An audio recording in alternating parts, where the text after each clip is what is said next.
आपण स्त्रीवादी साहित्य म्हणजे काय, स्त्रीवादी साहित्याची संकल्पना, तिचं स्वरूप, तिची वाटचाल, तिची प्रेरणा या सगळ्या गोष्टी बघितल्या. आता आपण कालच्या तासापासून आदिवासी साहित्याच्या संदर्भानं काही चर्चा करत होतो. त्यात मी तुम्हाला अगदी सुरुवातीला प्रास्ताविकामध्ये आदिवासी कोणाला म्हणतात, आदिवासी म्हणजे कोण आणि आदिवासी साहित्याच्या काही अभ्यासकांनी केलेल्या व्याख्या ह्या आपण बघितल्या. पण आदिवासी हे जे आहेत ह्या पृथ्वीतलावरचे मूल निवासी आहेत असाही शब्दप्रयोग त्यांच्यासाठी वापरण्यात आला. ते सगळ्यात अगोदरचे आहेत, सगळ्यात आधीचे आहेत आणि म्हणून ते आदिवासी हे असल्यामुळे त्यांच्या संदर्भात किंवा त्या आदिवासींच्या संदर्भात जे त्यांचं साहित्य, जे आधी साहित्य त्यांचं, जे तोंडी तोंडी चालत आलेलं त्यांचं जे साहित्य, आदिवासींची लोकगीता असतील, आदिवासींच्या लोककथा असतील, आणि हे खरं त्यांचं पहिलं साहित्य आहे आदिवासींचं असं आपल्याला म्हणता येईल. आणि म्हणून आदिवासी लोकसाहित्याची व्याख्या किंवा आदिवासी लोकसाहित्याच्या संदर्भाने जी माहिती आहे तिचा आपल्याला थोडक्यात विचार करायचा आहे. आदिवासी हे लोकजीवन जे आहे ते सामूहिक आहे, ते निसर्गावर अवलंबून आहे. त्यांच्या जगण्याच्या, त्यांच्या जीवनाच्या ज्या जाणीवा आहेत त्या जाणीवा आणि त्यांच्या ज्या परंपरा आहेत ह्या आदिवासी लोकसाहित्याच्या निर्मितीच्या प्रेरणा मानल्या जातात. आणि हे जर आपण गोष्ट लक्षात ठेवली तर आपणाला आदिवासी लोकसाहित्याची व्याख्या किंवा आदिवासी लोकसाहित्य कशाला म्हणतात ते आपल्याला समजून घेता येईल. कारण आदिवासी हे जंगलात राहणारे, पाड्यावर राहणारे, समूहानं जीवन जगणारे, निसर्गावर अवलंबून असणारे, त्यांच्या जीवनाच्या ज्या जाणीवा आहेत त्या जीवन जाणीवा आणि परंपरा हे आदिवासीचं लोकजीवन आहे आणि हेच खरं त्यांच्या निर्मितीच्या प्रेरणा आहेत असं म्हणतात. म्हणून आदिवासी लोकसाहित्याच्या संदर्भात काही महत्त्वाच्या व्याख्या आपल्याला बघायच्या आहेत. त्याच्यामध्ये डॉक्टर प्रभाकर मांडे हे लोकसाहित्याचे गाढे अभ्यासक आहेत. त्यांनी आदिवासी लोकसाहित्याची व्याख्या करत असताना असं म्हटलं, आदिम मानवाची अभिव्यक्ती म्हणजे लोकसाहित्य होय. हे आदिम मानवाची अभिव्यक्ती, त्यांच्या व्यक्त होण्याचं जे जीवनाचं जे साधन आहे ते साधन आदी मानवांचं हे लोकसाहित्य. आणि म्हणून शरद व्यवहारेंनी देखील आदिवासी लोकसाहित्याची व्याख्या केली. ते म्हणतात, आदी संतानांनी उच्चारलेला पहिला ध्वनी म्हणजे लोकसाहित्य. ह्या अभ्यासकांनी, या दोन अभ्यासकांनी आदिवासींच्या लोकसाहित्याच्या संदर्भात ह्या व्याख्या केल्या. त्याचबरोबर आदिवासी लोकसाहित्य निर्मितीच्या संकल्पनेजवळ जाणाऱ्या काही व्याख्या आहेत. वाहरू सोनवणे नावाचे एक अभ्यासक आहेत. ते म्हणतात, जी कलाकृती हृदयातून झिरपते आणि हृदयापर्यंत पोहोचते, त्याचबरोबर मानवी जीवन फुलवते, ते रुजवते आणि सुंदर करते, ते आदिवासी लोकसाहित्य आहे. तर भाऊ मांडवकर नावाचे एक अभ्यासक म्हणतात की आदिम संस्कृतीचं लेणं जोपासणे म्हणजे आदिवासी लोकसाहित्य. या जर सगळ्या व्याख्या आपण बघितल्या तर आदिवासींच्या लोकसाहित्याच्या व्याख्येतून परंपरेनं चालत आलेलं आदिवासींचं जीवन असेल, त्यांचे विचार असतील, त्यांच्या श्रद्धा, त्यांच्या भावना, त्यांच्या रूढी परंपरा, देवदेवतांच्या विषयीचं त्यांचं मत, त्यांचे विधी आणि निसर्गाचा लावलेला त्या विधींना, वेगवेगळ्या देवदेवतांच्या संदर्भातला अर्थ, निसर्गाच्या अनुकरणातून निर्माण झालेलं नृत्य, नाट्य, गीत, संगीत या संपूर्ण कलांचा आविष्कार म्हणजे आदिवासी लोकसाहित्य आहे असं आपणाला या लोकसाहित्याच्या व्याख्यांच्या संदर्भानं काही गोष्टी लक्षात घेता येतात. आता ही जी आदिवासींच्या साहित्याच्या संदर्भात किंवा आदिवासी साहित्याच्या संदर्भात किंवा आदिवासी लोकसाहित्याच्या संदर्भात आणि एकूणच आदिवासींच्या संदर्भातली जी संकल्पना आहे ती आपल्याला बघायची आहे. आपण पाहिलं की आदिवासी जमाती ही कुठे राहतात? जंगलात, डोंगरात किंवा डोंगर रांगांच्या किंवा पर्वतांच्या रांगांमध्ये. या जंगलात, डोंगरात किंवा पर्वतांच्या आश्रयानं राहणारा हा आदिवासी समाज आहे.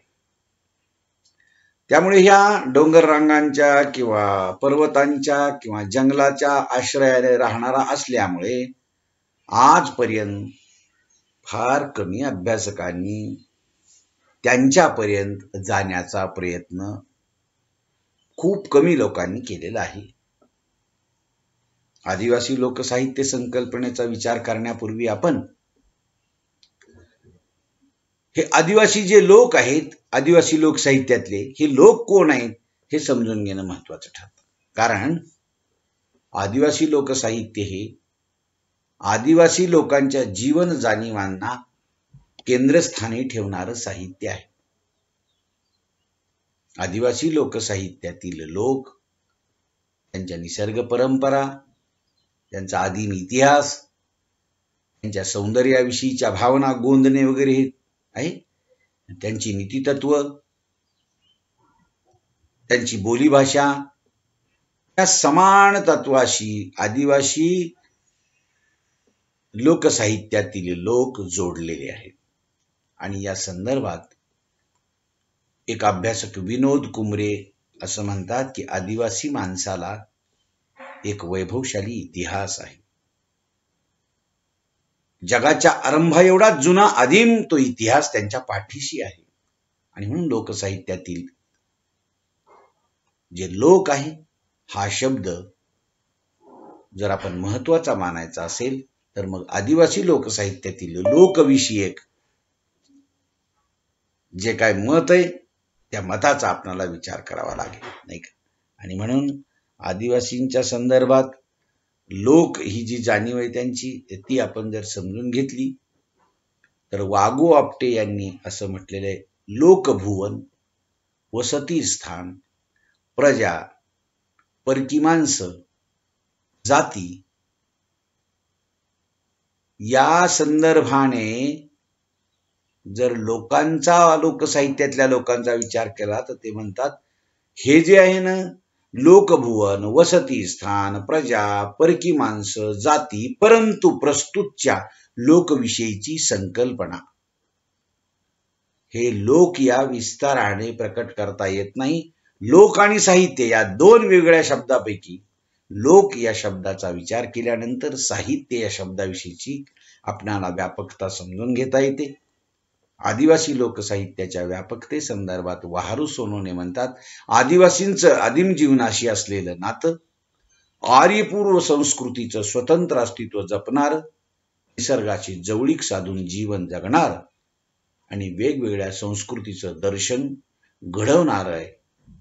त्यांच्या मग हे घडवत असताना त्यांची भाषा, त्यांचे व्यवसाय, त्यांचा धर्म, त्यांच्या परंपरा ही समान तत्वे जोपासणार आहे. तसेच त्यांच्या समाजात या आदिवासींच्या गाणी, गोष्टी, नाटकं आणि कलाकृती त्या शब्दबद्ध नाहीत, शब्दात नाहीत तर त्या तोंडी तोंडी हजारो वर्षापासून चालत आलेल्या ह्या ज्या प्रथा परंपरा आहेत त्या किंवा गाणी ही जी कथा आहेत ह्या लोककथा ज्या आहेत त्यांच्या त्या तोंडी तोंडी चालत आलेल्या. आणि म्हणून या अनेक वर्षापासून चालत आलेल्या ज्या परंपरा आहेत त्या परंपरा कधी थकल्या नाहीत. त्या परंपरा मौखिक स्वरूपात आजही आदिवासींच्या जनजीवनात साठवलेल्या आहेत. या आदिवासी लोकसाहित्यातील साहित्याच्या व्यापकतेची जी भूमिका आहे ती वहारू सोनोने यांनी स्पष्ट केली आणि ती अतिशय महत्वाची आहे. आता या आदिवासी लोकसाहित्याचं जे स्वरूप आहे ते कसं आहे तर भूतकाळापासून वर्तमान काळापर्यंतच्या मानवी इतिहासाचा शोध घ्यायचा प्रयत्न केल्यास आपणाला आदिवासी लोकसाहित्याचं महत्व लक्षात येतं. कारण आदिवासी लोकसाहित्यातूनच भाषा, समाज, मानववंश, मानसशास्त्र, इतिहास यांचा वारसा आपणाला कळत असतो. आदिवासींच्या परंपरा ज्या आहेत किंवा त्या परंपरागत चालत आलेल्या त्यांच्या ज्या कला आहेत आणि आजच्या लोककला यांच्या समन्वयातून आपणाला या आदिवासींच्या स्वरूपासंबंधी कल्पना येते. आपण आज जर बघितलं तर आजचा जो सुसंस्कृत विज्ञानवादी आधुनिक मानव समूह जो आहे, ज्या आदिम जीवन संदर्भातून तो चालत आहे, आजच्या ज्या प्रगल्भ अवस्थेपर्यंत जो पोहोचला आहे, याची माहिती आपल्याला आदिवासी लोकसाहित्यातून मिळण्याला मदत होते. ते कसा कसा स्थित्यंतर पावत आला. एखाद्या साहित्य प्रवाहाचं महत्व किंवा त्या साहित्य प्रवाहातील जीवन जाणीवा, त्याच्या निर्मिती प्रेरणा आणि स्वरूप यावरून ठरत असतं. हे महत्व जे कोणत्याही साहित्याचं या सगळ्या गोष्टीवरून ठरतं. त्यांच्या जीवन जाणीवा असतील, निर्मितीच्या प्रेरणा असतील, त्याचं स्वरूप असेल, याच्यावरून ठरतं. आणि म्हणूनच आदिवासी साहित्याचं स्वरूप पाहणं हे आपल्याला गरजेचं वाटतं. आदिवासी लोकसाहित्यातून अभिव्यक्त होणाऱ्या ज्या परंपरा आहेत, त्या इतर समाजातील सामाजिक, सांस्कृतिक, भौगोलिक परंपरेपेक्षा ह्या वेगळ्या आहेत. आदिवासी समाजातला जो माणूस आहे, तो माणूस जन्माला आल्यापासून मृत्यूपर्यंत त्यानं आदिवासीच्या लोकसाहित्यात अत्यंत मोलाची भर घातलेली आपल्याला दिसून येते. लोकसाहित्याचे हे जे निर्माते आहेत, ते निर्माते आदिवासी आहेत. रवींद्रनाथ टागोरांनी असं म्हटलेलं आहे की अत्यंत प्राचीन काळी भारतभूमीच्या आदी संतानांनी लोकसाहित्य व लोककला निर्माण करून देशाची संस्कृती सिद्ध केली आहे. बघा, 21व्या शतकातील अभ्यासकांनी आदिवासी लोकसाहित्याचा अभ्यास महत्वाचा वाटतो असं म्हटलेलं आहे. कारण आजच्या आदिवासींच्या पाड्यावरून चित्रित होणारं जे भावविश्व आहे, हे जर समजून घेतलं तर आपणाला आज आदिम जीवनाची माणसाचं जे आदिम जीवन आहे, त्या आदिम जीवनाची आज आपणाला ओळख होते. आज जर आपण बघितलं तर आदिवासी समाजातील गीत असतील, कथा असेल, नाटकं असतील किंवा ज्या कला आहेत, त्या शब्दबद्ध झालेल्या नाहीत. या आदिवासींना जी हजारो वर्षाची जी परंपरा आहे, ती परंपरा हे आदिवासी आजही जोपासतात. त्यामुळे खरं साहित्य हे आदिवासींचं साहित्य. आदिवासींची बुद्धी ही तल्लख आहे, कारण त्यांना शेकडो गीते, कथा, तोंडपाठ आहेत. आपल्या जंगलातील जे पूर्वज आहेत, पूर्वज आनंदाने आपले गीते गात असताना, कथा सांगताना त्यांना आजही अभिमान वाटतो. आणि म्हणून आदिवासी लोकसाहित्य हे खऱ्या अर्थाने साहित्याचं मूळ आहे. त्याचा कर्ता अनामिक आहे. कोण आहे तो माहीत नाही आदिवासींना. कोणीतरी एक आहे, कधीतरी त्यानं निर्माण केलं, ते परंपरेनं चालत आलं. त्यांच्या लोककथा असतील आदिवासींच्या, त्यांची लोकगीता असतील, देवदेवतांच्या, प्राण्यांच्या, त्यांनी एका पिढीपासून दुसऱ्या पिढीपर्यंत हजारो वर्षापासून सांगत आलेल्या त्यांच्या उत्पत्ती कथा असतील, मरणाच्या कथा असतील, काही यातुप्रधानता कथा असतील, बोलण्याची पद्धती असेल, या आदिवासींच्या म्हणी असतील, त्यांचे काही वाक्प्रचार असतील, कोडे असतील, कोडी उखाणे असतील. हा खरं तर आदिवासी लोकसाहित्याचा आद्य प्रकार मानला पाहिजे. या आदिवासींच्या या संबंध लोकसाहित्याचा जो उगम आहे, तो कोठे, केव्हा आणि कसा झाला, त्याचा कर्ता कोण, हे कुणालाही सांगता आलं नाही. कोणीतरी एक आदिम आहे. पण तरी सुद्धा आदिवासी अनादी काळापासून या साहित्यावर जगलेला आहे. तो वाढलेला आहे. अगदी अनादी काळापासूनच त्याचं हे मौखिक साहित्य त्याच्या जीवनाचा महत्वाचा भाग बनून ते राहिलेलं आहे. त्यांच्याकडून ते आविष्कृत झालेलं आहे.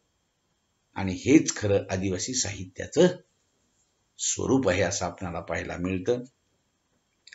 हे आदिवासी साहित्याच्या संदर्भात आपण आदिवासींचं साहित्य म्हणजे आदिवासींचं खरं तर अगोदरपासून चालत आलेलं लोकसाहित्य, आदिवासींचं लोकसाहित्य. कारण जो माणूस जंगलात पहिल्यांदा, तो काही प्रत्यक्ष गाव वगैरे तयार झाली मग तो माणूस नाही. आमच्या या आजच्या प्रगतीपथावर असलेल्या आधुनिक खूप मोठ्या शहराची आमची पूर्व पिढी ही म्हणजे आम्ही कधी काळी असलेलो आदिवासी माणसं ही अशी स्थित्यंतर पावत आली.